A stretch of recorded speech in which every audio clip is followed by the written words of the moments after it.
दर्शकबिन नमस्कार, म डीआर भट्ट। तपाईँ यति बेला हेर्दै हुनुहुन्छ सोधपत्र.com र आज हामी पुर्चोडी नगरपालिका बैतडीमा छौँ। हाम्रो फ्रेममा देखिराख्नु भएको छ लघु उद्यम विकास शाखा संयोजक अनिल बहादुर बोहरा। पुर्चोडी नगरपालिका बैतडीले एउटा राम्रो प्रयास थालेको छ। गरिबी निवारणका लागि लघु उद्यम विकास अन्तर्गत स्वरोजगारमूलक विभिन्न तालिमहरू दिइरहेको छ र उहाँ यो कार्यक्रमको पनि संयोजक हुनुहुन्छ। उहाँसँग हामी यही पिरिफेरीमा रहेर विविध छलफल गर्नेछौँ। उहाँसँग कुराकानी जोडौँ। सर, स्वागतम। नमस्कार।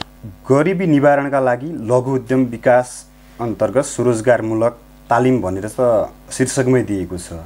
हजुर। तर यसको खास उद्देश्य के हो र यो के हो, समग्रमा आम नगरवासीहरूले बुझ्ने गरेर बताइदिनुहोस् न। अब यो चाहिँ गत आर्थिक वर्षमा चाहिँ पुर्चोडी नगरपालिकाले एउटा नगरपालिकामा चाहिँ विद्यमान बेरोजगारी समस्यालाई चाहिँ मध्यनजर गरी एउटा उद्यमी युवा सम्मेलन चाहिँ आयोजना गरिएको थियो र सोही यो सम्मेलनमा युवाहरूबाट जुन अपेक्षा गरिएको थियो त्यो अपेक्षाहरूलाई चाहिँ समावेश गरेर पुर्चोडी नगरपालिकाले सङ्घीय सरकार समक्ष सिपमूलक तालिम कार्यक्रमको लागि यहाँ नगरपालिकाको पनि साझेदारी रहने गरी एउटा सिपमूलक तालिमको प्रस्तावना पेश गरेको थियो र सो प्रस्तावना चाहिँ स्वीकृत भई अहिले सशर्त अनुदानको रूपमा केही सङ्घीय सरकारबाट र केही पर्सेन्ट चाहिँ नगरपालिकाले साझेदारी गरी विभिन्न 10वटै वडामा चाहिँ हामीले विभिन्न किसिमका वडाको डिमान्ड गरे बमोजिमका सिपमूलक तालिम कार्यक्रमहरू चाहिँ सञ्चालन गरेका थियौँ। कस्ता तालिमहरू चाहिँ सञ्चालनमा रहेका छन्? यो अन्तर्गत चाहिँ खास लघु भनेको अब सानो बेस लेभलबाट चाहिँ उद्यमी बन्नको लागि बेस लेभलबाट चाहिँ जुन उद्यमहरू गरिन्छ, व्यवसाय सञ्चालन गरिन्छ, तिनीहरू जस्तै वडा नम्बर 1मा चाहिँ हामीले सोडा तथा साबुन 1 र 7 अनि 3 नम्बरमा, त्यसै गरी 4 र 5 नम्बर वडामा चाहिँ हामीले सिलाइ कटाइ सम्बन्धी सिप विकास तालिम सञ्चालन गरेका थियौँ। त्यसै गरी 6 नम्बरमा चाहिँ हाम्रो आलु चिप्स र टमाटर सस उत्पादन सम्बन्धी सिप विकास तालिम सञ्चालन गरिएको थियो। त्यसैले वडा नम्बर 9 र 10मा चाहिँ यो हाउस वायरिङ सम्बन्धी तालिमहरू सञ्चालन गरेका थियौँ।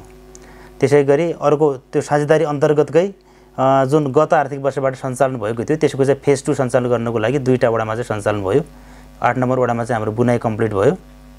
वडाहरूमा चाहिँ फरक तालिमहरू कार्यक्रमहरू चाहिँ गरिए। कसरी छनौट गर्नुभयो ती कार्यक्रमहरू चाहिँ? यो वडालाई चाहिँ यो सुइटेबल हुन्छ अथवा त्यो चाहिँ अब नगर कार्यपालिकाको बैठकबाट निर्णय भयो। त्यसमा चाहिँ भनौँ अब 84 नगर कार्यपालिकाको बैठक बसेको थियो। त्यसमा चाहिँ वडाबाट चाहिँ वडा समितिले जुन निर्णय गरिएको थियो त्यहाँ सर्वेक्षण गर्दाखेरि सबैभन्दा बढी आवेदनहरू सङ्कलन गर्न लगाइएको थियो वडा कार्यालयमा र सबैभन्दा बढी चाहिँ कुन वडामा चाहिँ कुन सिप सिक्नको लागि चाहिँ इच्छा देखाएर चाहिँ आवेदनहरू सङ्कलन भए त्यही आधारमा चाहिँ हामीले वडाहरूले सिफारिस गरे त्यही अनुसार चाहिँ हामीले सञ्चालन गर्यौँ। कस्ता व्यक्तिहरू चाहिँ लक्षित वर्गमा परे अथवा लाभग्राही छनौटको मापदण्ड चाहिँ कस्तो रह्यो? लाभग्राही छनौटको चाहिँ एउटा हामीले मापदण्ड बनाएका छौँ।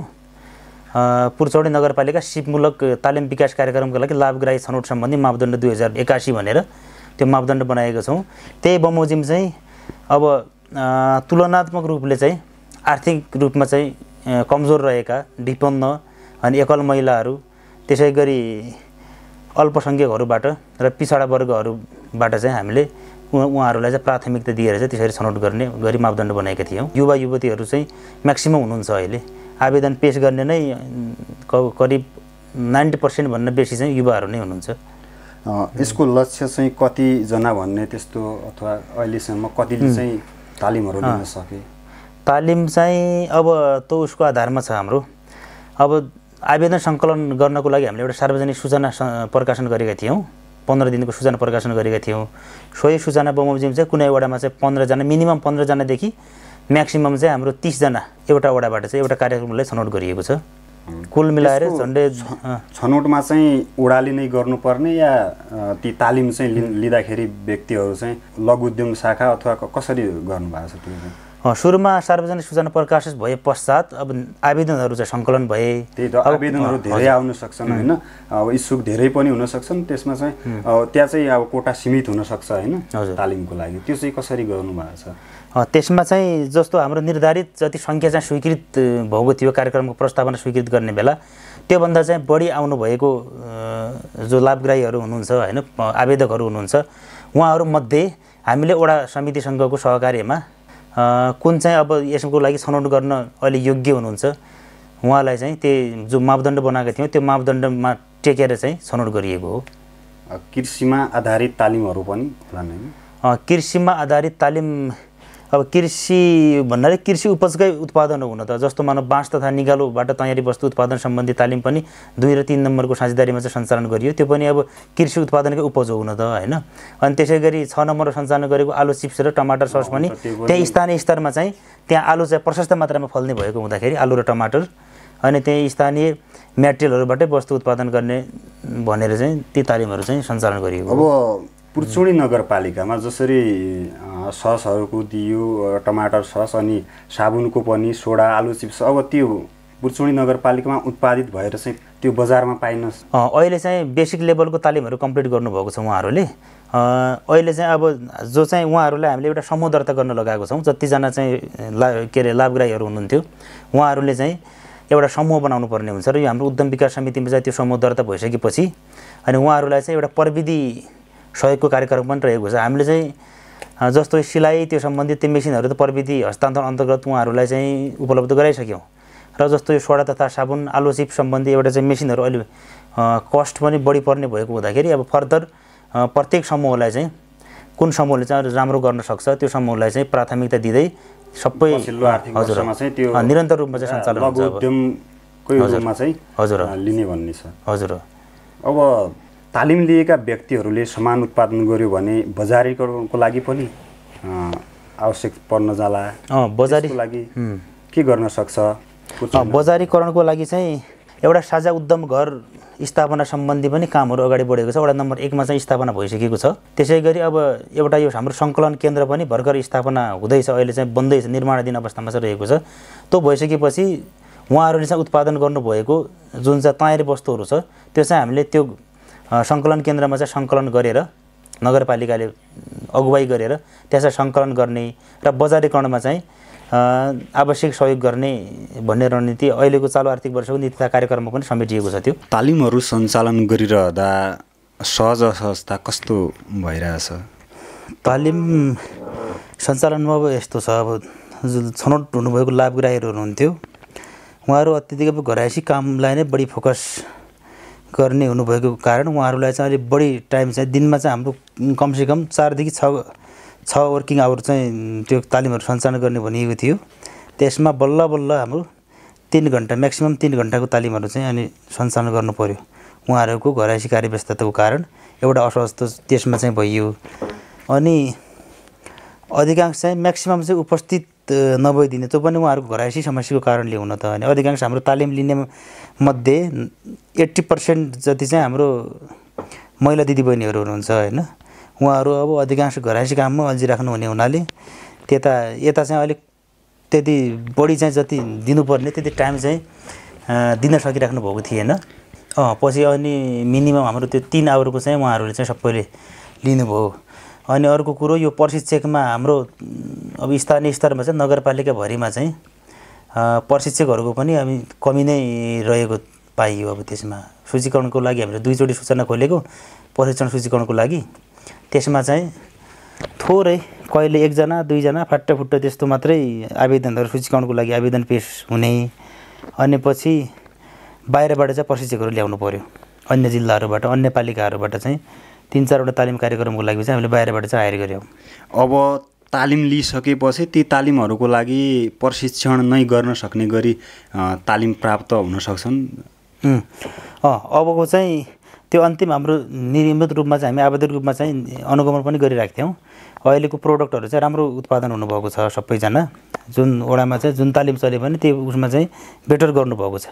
अब हामीले प्रशिक्षक खोज्नको लागि चाहिँ अन्य पालिकाहरू अन्य जिल्ला अन्य सङ्घ संस्थालाई चाहिँ धाइरहनु पर्दैन। अब चाहिँ नगर सरकारको टिम भनौँ जनप्रतिनिधिहरूको चाहिँ कसरी सहजीकरण गरिराख्नु भएको छ? तालिमको लागि सक्रियता तिनीहरू कसरी देखिएको छ? उहाँहरूले एकदम पोजिटिभ हुनुहुन्छ। उहाँहरूको सहभागिता, उहाँहरूको इन्ट्रेस्ट, क्युरियोसिटी एकदम चाहिँ गहन छ। त्यसमा निरन्तर रूपमा चाहिँ अनुगमन, अब आवश्यक निर्देशन उहाँहरूले अब सहयोग, समन्वयात्मक सहयोग एकदमै गरिराख्नु भएको छ। र आगामी उसमा पनि यो बजेटिङको कार्यक्रममा पनि उहाँहरूले उहाँहरूले जो सिकारुहरूले चाहिँ हाम्रो समापनको दिन चाहिँ अपेक्षाहरू सङ्कलन गर्न लगाइएको थियो यसपालि पनि र ती सब अपेक्षाहरू चाहिँ सम्बोधन हुने गरी चाहिँ उहाँहरूले कार्य योजना बनाइराख्नु भएको छ। जनप्रतिनिधिहरूको चाहिँ एकदमै पोजिटिभ सहयोग र उहाँहरूको क्युरियोसिटी चाहिँ रहेको छ अहिले। अनि सञ्चालित तालिमहरू कतिको प्रभावकारी रहलान् त? प्रभावकारी अब अपेक्षा गरौँ। अब पहिला चाहिँ यस्ता कार्यक्रमहरू त धेरै सञ्चालन भए। हुन त यी कार्यक्रमहरू भनेको चाहिँ निरन्तर रूपमा चाहिँ सिकारुहरूकै हातमा चाहिँ हुन्छ यो कुराहरू। लाभकारीहरू चाहिँ निरन्तर रूपमा यसलाई चाहिँ व्यवसायीकरण गर्न चाहनु भयो भने चाहिँ यो अनन्तसम्म चाहिँ रहिरहन्छ। यदि बिचमा चाहिँ अब उहाँहरूले चाहिँ यो सिप सिक्ने त्यसपछि चाहिँ अन्ततिर लाग्ने अन्ततिर चाहिँ उता पनि के अरू सम्भावना हुन्छ कि भनेर चाहिँ लाग्नुभयो भने बिचमा छोड्नुभयो भने चाहिँ अलि यसलाई निरन्तरता दिन सकिँदैन। त्यसको लागि नगरपालिकाले प्रोत्साहनका कार्यक्रमहरू उहाँहरूलाई अब जिन्सी होस् कि प्रविधि होस् अथवा कुनै अनुदान प्रोत्साहन पनि गर्ने कार्यक्रम चाहिँ अहिलेको नित्य कार्यक्रममा समेटिएको छ। केही कार्यक्रमहरू त सञ्चालन भए, अब चाहिँ कस्ता कार्यक्रमहरू त्यो तालिम अन्तर्गत चाहिँ आवश्यक देखिन्छन् हजुरले चाहिँ अध्ययन गर्नुभए अनुसार? अहिलेको लगत्त यो आउने आर्थिक वर्षमा चाहिँ आगामी आर्थिक वर्षमा चाहिँ हाम्रो यही कार्यक्रमहरूलाई चाहिँ निरन्तरता दिने भनिएको छ। कुनैमा समूह दर्तावाल समूहहरूलाई चाहिँ अब दर्तै भएन समूह चाहिँ विघटन भयो कोही कता लाग्यो भने चाहिँ अब त्यो हामीले फेरि नयाँ सिर्जना भएका उद्यमीहरू ल्याएर अहिलेको बेसिक सिप सिकिसकेका उद्यमीहरूलाई एकै ठाउँ राखेर सञ्चालन गर्न अलि अप्ठ्यारो हुन्छ। त्यही भएर चाहिँ उहाँहरूको चाहिँ जो दर्तावाल समूह छ उहाँहरूलाई हामी प्रविधि मैत्री चाहिँ बनाउने प्रयत्न गर्नेछौँ अहिलेको प्रयासमा। तालिम लिएका व्यक्तिहरूलाई के भन्न चाहन्छ, लिने व्यक्तिहरूलाई पनि? अब तालिम लिनुभएको व्यक्तिहरूलाई चाहिँ अब अहिले चाहिँ तपाईँहरूको बेसिक फेज चाहिँ कम्प्लिट भएको छ। यसलाई चाहिँ लगनशीलताका साथ निरन्तरता चाहिँ दिइदिनुहोस्। नगरपालिकाले पनि जो लगानी गरेको छ त्यो लगानीको प्रतिफल नगरपालिकालाई पनि मिलोस् र तपाईँहरूको पनि उद्यमी जीवन चाहिँ सफल बनोस्। त्यसको लागि चाहिँ तपाईँहरूले निरन्तर रूपमा चाहिँ समूह बनाएर यसलाई अगाडि बढाउने प्रयत्न गर्नुभयो भने नगरपालिकाले प्रविधिगत संस्थागत कुनै कार्यगत वा नीतिगत सबै किसिमको चाहिँ सहयोग गर्न तत्पर रहनेछौँ भन्न चाहन्छौँ। त्यही मैले सोध्न छुटेका तपाईँले भन्न खोजेका केही कुराहरू सबै अब समेटिहालियो होइन। अब त्यस्तो भन्नै पर्ने भनेको त्यही हो। अब लगानी चाहिँ गरिएको हुन्छ। सिपमूलक तालिम भनेको अब यस्तो चिज हो कि होइन जो चाहिँ निरन्तर रूपमा चाहिँ हामीले गऱ्यौँ भने मात्रै त्यो चाहिँ फस्टाउँछ, अगाडि बढ्छ र प्रगतिको बाटोतर्फ चाहिँ लम्किन्छ। यदि यसलाई चाहिँ हामीले अहिले सिक्यौँ, कसैले चाहिँ त्यो प्रविधिको लोभमा कसैले अब हामीले चाहिँ अहिले अब त्यो उहाँहरूकै प्रोत्साहन स्वरूप चाहिँ अब दैनिक 300 रुपियाँको दरले चाहिँ हामीले उहाँहरूलाई के भन्छ यो खाजा भत्ता उपलब्ध के अरे यातायात भत्ता उपलब्ध गराउने भनिएको थियो। त्यसको लोभमा मात्रै आएर चाहिँ टाइम पास चाहिँ नगरिदिनु होला। आगामी पनि यस्ता कार्यक्रमहरू चाहिँ नगरपालिकाले निरन्तर रूपमा चाहिँ सञ्चालन गरिरहनेछ र यसमा तपाईँहरूको एकदम सार्थक र सक्रिय सहभागिताको लागि एकदम अपेक्षा गरिरहेका छौँ। यही भन्न चाहन्छौँ। हवस् त, समय र संवादका लागि धन्यवाद। हवस् त, धन्यवाद।